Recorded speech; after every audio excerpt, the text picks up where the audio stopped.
जय श्री राधे कृष्ण। आप सभी का आपके अपने YouTube चैनल पे बहुत बहुत स्वागत है। आइए आज सुनते हैं अधिक मास पुरुषोत्तम मास महात्म्य कथा में 20वें अध्याय की कथा। अब तक आपने पिछले अध्याय कथा को नहीं सुना हो तो हमारे चैनल पे वीडियो अपलोड है, आप वहां से जाकर के कथा को श्रवण कर सकते हैं। हिंदू धर्म में अधिक मास का पुरुषोत्तम मास का बड़ा ही विशेष महत्व माना गया है।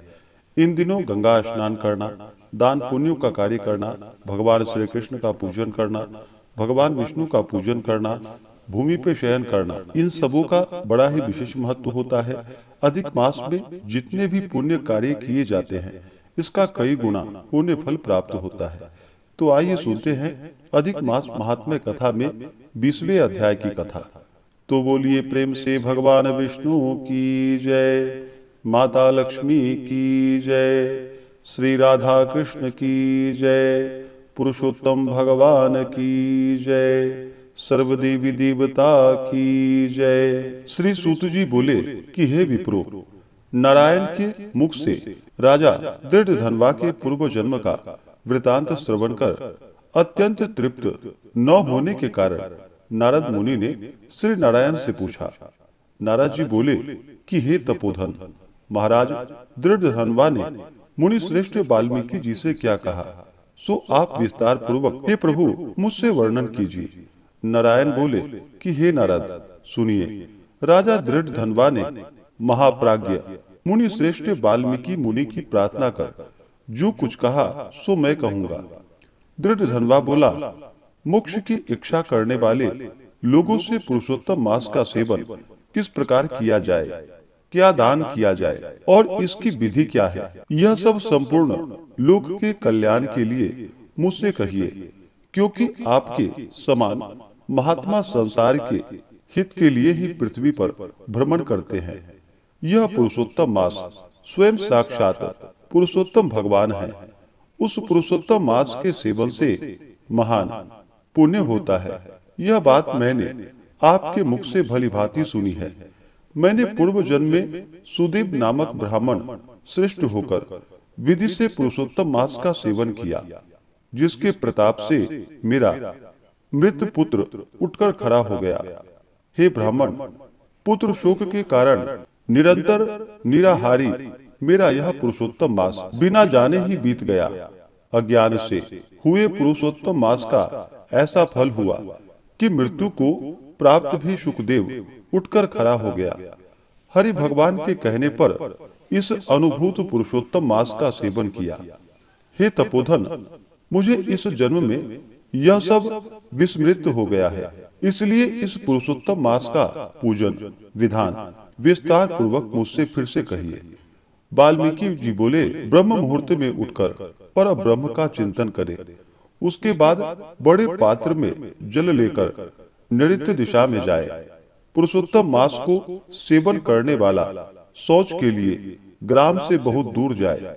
दिन में तथा संध्या में कान पर जनेऊ को रखकर और उत्तर मुख होकर पृथ्वी को तृण से आच्छादित कर वस्त्र से सिर बांधकर और मुख को बंद कर अर्थात मौन होकर रहे, न थूके और न श्वास ले। इस तरह मल मूत्र का त्याग करे और यदि रात्रि हो तो दक्षिण मुख होकर मल मूत्र का त्याग करे और मूत्रेंद्रिय को पकड़कर उठे। शुद्ध मिट्टी को ले, आलस्य छोड़कर दुर्गंध दूर करने के लिए मृत्तिका से शुद्धि करे। लिंग में 1 बार, गुदा में 5 बार, बाएं हाथ में 3 बार, दोनों हाथों में 10 बार मिट्टी लगावे, दोनों पैरों में 14 बार लगावे। यह गृहस्थ आश्रमी को शौच कहा है। इस तरह शौच कर मिट्टी और जल से पैर और हाथ को धोकर दूसरा कार्य करे। तीर्थ में शौच न करे, तीर्थ में जल निकालकर शौच करे। 2 हाथ जल वाले गढ़ई को छोड़कर यदि अनुद्धृत जल में अर्थात तीर्थ में शौच करे तो बाद तीर्थ की शुद्धि करे, अन्यथा तीर्थ अशुद्ध हो जाता है। इस प्रकार पुरुषोत्तम का उत्तम व्रत करने वाला शौच करे। तदंतर 16 कुल्ला अथवा 12 कुल्ला करे। मूत्र का त्याग करने के बाद 8 अथवा 4 कुल्ला गृहस्थ करे। उठकर प्रथम नेत्रों को धो डाले, दातून ले आवे और इस मंत्र को अच्छी तरह कहकर दंत धावन करे। हे वनस्पति, आयु, बल, यश, वर्च, प्रजा, पशु, वसु, ब्रह्म ज्ञान और मेधा को मेरे लिए दो। अपामार्ग अथवा बेर की 12 अंगुली की छेद रहित दातून कानी अंगुली के समान छोटी हो, जिसके पर्व के आधे भाग में कूची बनी हो, उस दातून से मुख शुद्धि करे। रविवार के दिन काष्ठ से दातून करना मना किया है, इसलिए 12 कुल्ला से मुख शुद्धि करे। आचमन कर अच्छी तरह प्रातः काल में स्नान करे। स्नान के बाद उसी समय तीर्थ के देवताओं को तर्पण के द्वारा जल देवे और समुद्र में मिली हुई नदी में स्नान करना उत्तम कहा है। बावली, कूप, तालाब में स्नान करना विद्वानों ने मध्यम कहा है और गृहस्थ को गृह में स्नान करना सामान्य कहा है। स्नान के बाद शुद्ध और शुक्ल ऐसे 2 वस्त्रों को धारण करे। ब्राह्मण कंधे पर रखे जाने वाले उत्तरीय वस्त्र को सावधानी के साथ हमेशा धारण करे। पवित्र स्नान में पूर्व मुख अथवा उत्तर मुख होकर बैठे और शिखा बांधकर दोनों जांघों के अंदर हाथों को रखे। कुश की पवित्री हाथ में धारण कर आचमन क्रिया को करे। ऐसा करने से पवित्री अशुद्ध नहीं होती है, परंतु भोजन करने से पवित्री अशुद्ध हो जाती है। इसलिए भोजन के बाद उस पवित्री का त्याग करे। आचमन के बाद गोपी चंदन की मिट्टी से तिलक धारण करे। वह तिलक उधर्व पुंड हो, सीधा हो, सुंदर हो, दंड के आकार का हो, ऐसा धारण करे। उधर्व पुंड हो अथवा त्रिपुंड हो, उसके मध्य में छिद्र बनावे। उधर्व पुंड में लक्ष्मी के साथ हरि भगवान स्वयं निवास करते हैं। त्रिपुंड में पार्वती सहित साक्षात भगवान शंकर सर्वदा वास करते हैं।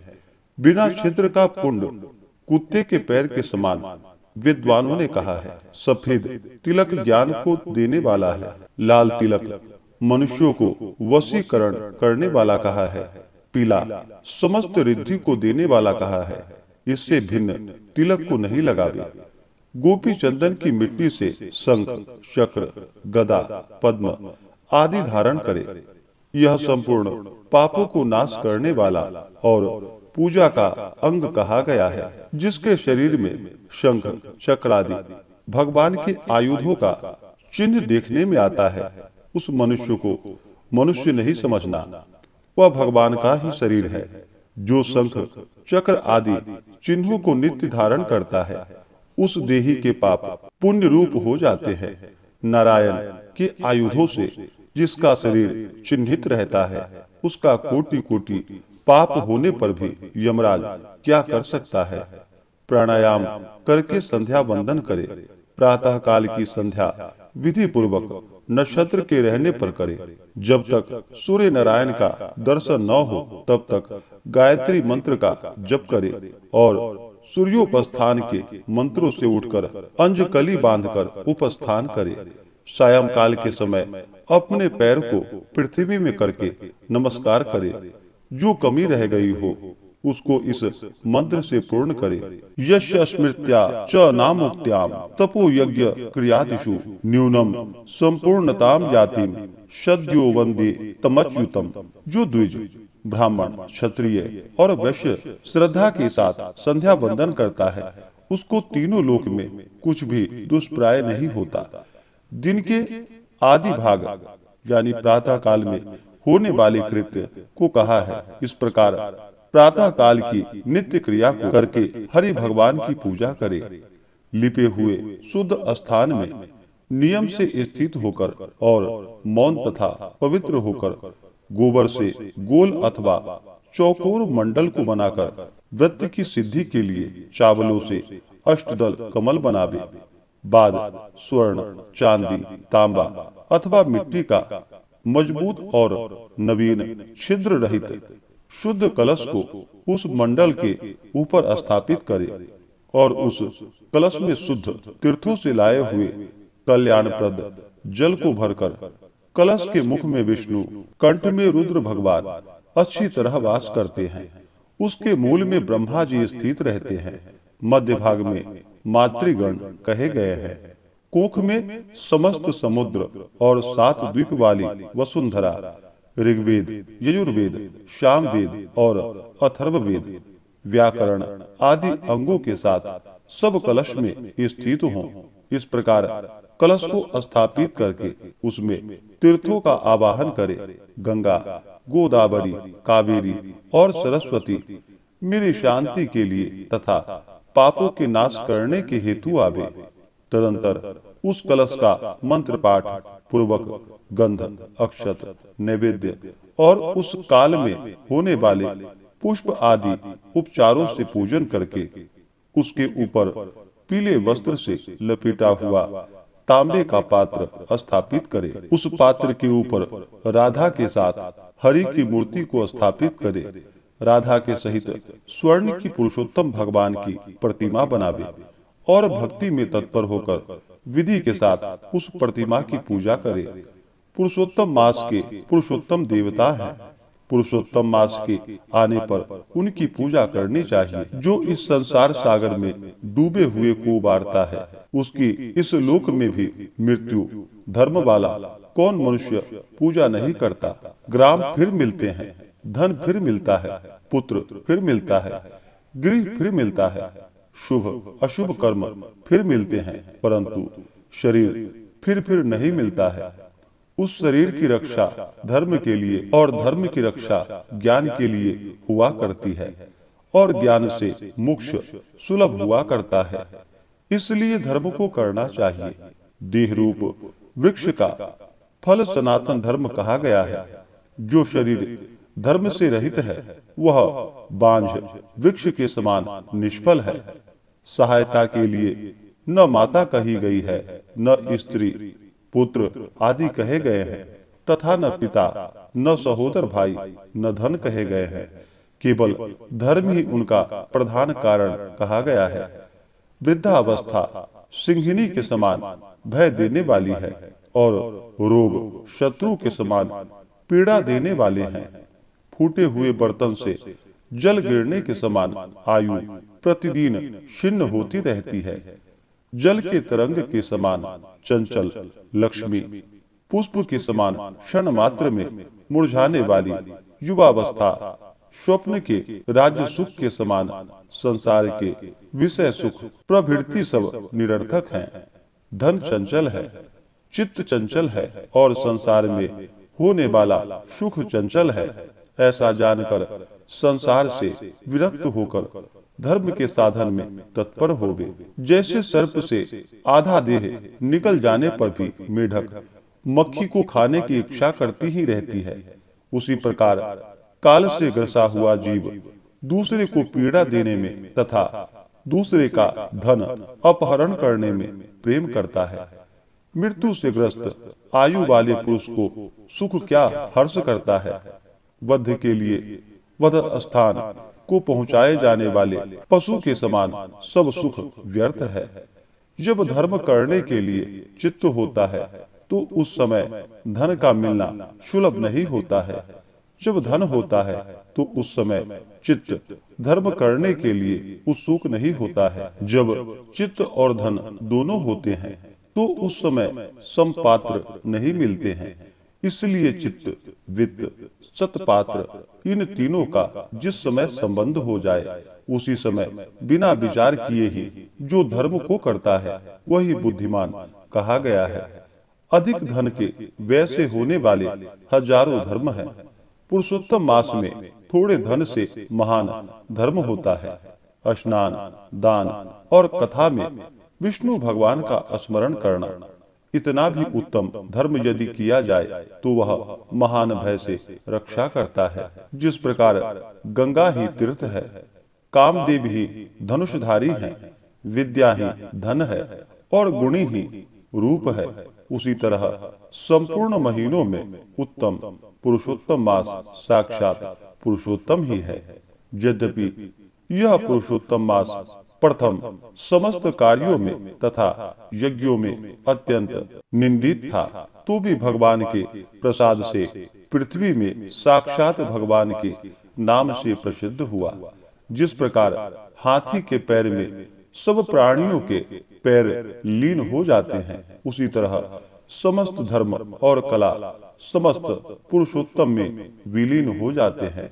जिस प्रकार और नदियों की तुलना गंगा के समान नहीं की जा सकती, कल्प वृक्ष के समान अन्य समस्त वृक्ष नहीं कहे जा सकते, चिंतामणि के समान दूसरे रत्न पृथ्वी में नहीं हो सकते, कामधेनु के समान दूसरी गौ नहीं हो सकती, राजा के समान दूसरे पुरुष नहीं हो सकते, वेदों के समान समस्त शास्त्र नहीं हो सकते, उसी प्रकार समस्त पुण्य काल इस पुरुषोत्तम मास के पुण्य काल के समान नहीं हो सकते।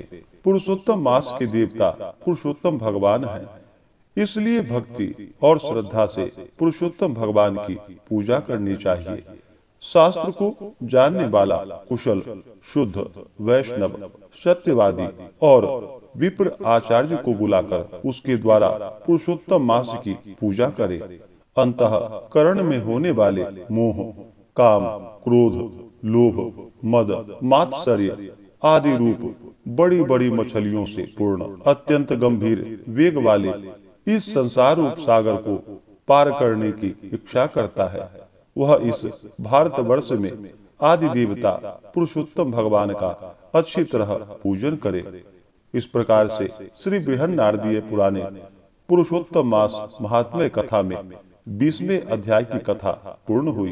तो बोलिए प्रेम से पुरुषोत्तम भगवान की जय, भगवान विष्णु की जय, माता लक्ष्मी की जय, श्री राधा कृष्ण की जय, सर्वदेवी देवता की जय। इसके आगे की कथा जो कि आप अगले अध्याय में सुनेंगे। इसी प्रकार से कथा को सुनने के लिए चैनल पे अगर आप नए हैं तो चैनल को लाल बटन दबा करके सब्सक्राइब करें, साथ में बेल आइकन घंटी को दबाएं ताकि मेरे वीडियो का नोटिफिकेशन आपको समय से मिलता रहे। वीडियो को लाइक करें, शेयर करें। सुखी रहें और स्वस्थ रहें। जय श्री राधे कृष्ण। धन्यवाद।